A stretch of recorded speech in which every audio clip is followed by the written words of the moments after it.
এ বিষয়ে আরো জানাতে যুক্ত হচ্ছেন সহকর্মী আজহার লিমন। আজহার, জানাবেন যে জামিন শুনানি নিয়ে সবশেষ কি তথ্য আছে?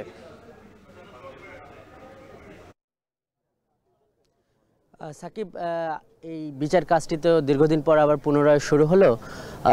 যেটি আমরা দেখলাম যে এই আদালতটা মানে কেরানীগঞ্জের যে কারাগার, এখানে যে অস্থায়ী আদালত, আজকে তো এখানে বিচারও প্রথম শুরু হচ্ছে। তো যেটা আমরা দেখলাম যে প্রথমে একটা বিতর্ক শুরু হলো এই আসামি পক্ষ এবং এই পাবলিক প্রসিকিউটর মধ্যে, রাষ্ট্রপক্ষের মধ্যে। তারা এই বিতর্কটা ছিল এমন যে যেহেতু একটা স্বাধীন তদন্ত কমিশন হয়েছে, তখন সেই জায়গায় সেই তদন্ত কাজকে যাতে বাধাগ্রস্ত না করে আসামিপক্ষ বলছিল যাতে এই সাক্ষ্য গ্রহণটা বন্ধ রাখা হয় এবং জামিন শুনানিটা যাতে করা হয়। সেই জায়গায় কিন্তু এই রাষ্ট্রপক্ষ কিন্তু এটার বিরোধিতা করেছে এবং সব মিলিয়ে যেটি হয়েছে যে রাষ্ট্রপক্ষ এবং আসামিপক্ষ এই যে আদালতের সামনে তারা একমত হয়েছে। এখন এই মামলার যিনি সাক্ষী, ওনার নাম হলো অবসরপ্রাপ্ত মেজর সৈয়দ মোহাম্মদ আবু ইউসুফ ইকবাল। উনি সাক্ষী দিচ্ছেন, নানান কিছু বিষয় ওনার বর্ণনায় উঠে আসছে। উনি বলছেন যে ওই দিন উনি ওইখানে দায়িত্ব পালন করেছেন এবং তিনি কোনো কোনো ঘটনার প্রত্যক্ষ সাক্ষী, আবার কোনো কোনো ঘটনার উনি পরোক্ষ সাক্ষী, এগুলো আদালতে বলছেন। যেটি আজকের এই যে আদালতকে ঘিরে যে বিষয়টি আলোচনা হচ্ছিল, জানেন যে 2009 সালের এই যে দুঃখজনক যে হত্যাকাণ্ড বা এই যে পিলখানা ট্র্যাজেডি, তখন কিন্তু দুইটি মামলা হয়েছিল। এই 25 এবং 26 ফেব্রুয়ারিতেও এই ঘটনা ঘটেছে, তার 2 দিন পরে দুইটি মামলা হয়েছিল। এর মধ্যে যে হত্যা মামলাটি, সেই হত্যা মামলার কিন্তু এর মধ্যে রায় হয়ে গেছে এই বিশেষ আদালত থেকে। এরপরে সেটি এখন হাইকোর্টের রায়ও চলে আসছে, এখন যেটা আপিল বিভাগে আছে।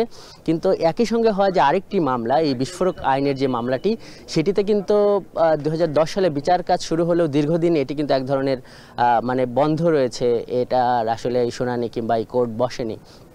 সেই জায়গায় দীর্ঘদিন পর এখন যে এখানে যখন আবার এই কার্যক্রম শুরু হলো, তখন বিশেষ করে এই আসামি পক্ষের স্বজনরা যেটি দাবি করছিলেন বা যেটি দেখাও গেছে যে এই হত্যা মামলায় প্রায় 200-এর বেশি আসামি তারা কিন্তু খালাস পেয়ে আছেন, কিন্তু এই মামলাটির কার্যক্রম বন্ধ থাকার কারণে বা এই মামলাটিতে জামিন না পাবার কারণে খালাস পেয়েও তারা কিন্তু একটা দীর্ঘ সময় 2013 সালে যদি রায়ের ব্যাপারটা ধরা হয়, তারপরে প্রায় 1 যুগ ধরে তারা এই জেল খাটছেন।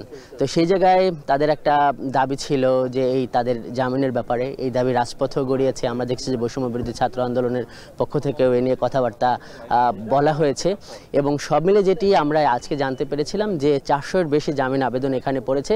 তো সেই জায়গায় আলোচনা ছিল যে জামিন শুনানি আজকে হবে কিনা। আমরা যেটি বুঝতে পারছি সাক্ষ্য গ্রহণের পর জামিন শুনানি হবে কিনা সে বিষয়ে খুব একটা সম্ভাবনা আমরা দেখছি না। তবে আমরা এখানে আছি, একটু পরে আবার মানে আমরা এজলাসেই ছিলাম। তো সবশেষ কি পরিস্থিতি হয় সাকিব, আমরা এখান থেকে আপনাদেরকে জানিয়ে দিতে পারবো। পিলখানা হত্যা মামলার জামিন শুনানি চলছে, সে খবর জানাচ্ছিলেন সহকর্মী আজহার লিমন। বিসিএস ক্যাডারভুক্ত বাংলাদেশ